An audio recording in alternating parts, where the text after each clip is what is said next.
everybody, welcome back once again to the Tabletop Spotlight presented by BoLS. I'm Ian from Dragon's Lair, and I'm here to take a look at the new games you can find this weekend at your friendly local gaming store.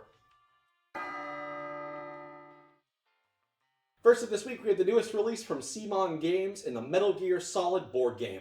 In this new board game coming straight off the screens of the hit video game Metal Gear Solid, the board game promises to bring the action from that game straight to life on your tabletop. Inside, you'll find 5 different character figures, each one allowing you to play different abilities as you sneak your way through the Shadow Moses base. The better you sneak, the better you'll do as you work to infiltrate the terrorist group before they are able to launch nuclear weapons all around the world. In addition to your 5 characters, you'll also find 5 boss figurines, each one representing different enemies you fight within the game. Your abilities will go head-to-head against theirs, and whoever comes out on top will be the winner. Lastly, you'll get all the cards, tokens, trackers, and rulebooks you need to play. It's going to be suitable for 1 to 4 players ages 14 and up and take you about 60 to 90 minutes to complete. As someone who's a longtime fan of the Metal Gear franchise, I love seeing these iconic characters brought to life in a tabletop fashion. If you're someone that's loved the games or is just looking for an exciting stealth-based board game, this is a fantastic pick for you. The mechanics are great, the minis are amazing as always from Tabletop, and I think this is a fantastic package all right around.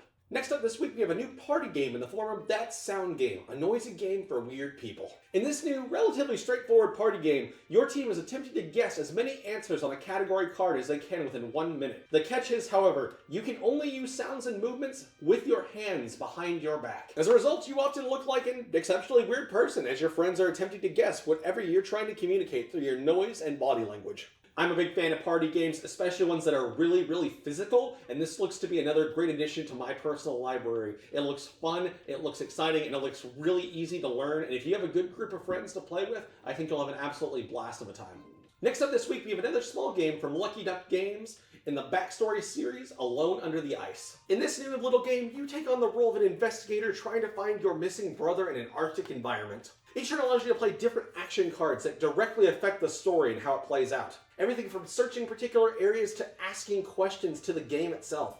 And the different card-based systems allow you to have direct answers depending on how you ask and what questions you ask. The best part for me personally is that this is a game for 1 to 6 players, something I find very rare in these storytelling type games. That means that you and a group of up to 6 friends can all investigate this together, and your different choices will affect the outcome of the overall story. As my collection of board games has grown, I find myself being attracted more and more to these smaller box games with a big experience, and this seems right up that alley. The fact that this is a multiplayer story-based game for a good-sized group of people means that this would be fantastic for any good group of games for a game night. Additionally, if you're someone that wants to play solo, it is entirely possible to do so, and if you just want to experience the story all by yourself, then I think you can't really go wrong with this. Last up this week, we have the newest game from the Exploding Kittens library, Power Hungry Pets. For the first time, 2 hit card games in the form of Exploding Kittens and Love Letter are coming together for a brand new card game.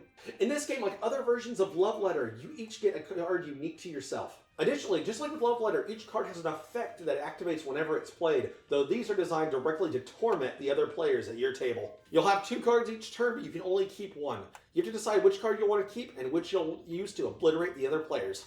Exploding Kittens just delivers hit after hit every time they release a game. Love Letter's a best-selling board game that everybody seems to love that I know that's played it. And I think that bringing the 2 together is a recipe for absolute fun at a tabletop. The art is fun, the mechanics are really fun, even though they are designed to infuriate some players. I think that anyone that has a good group of friends, once again, will absolutely love this game.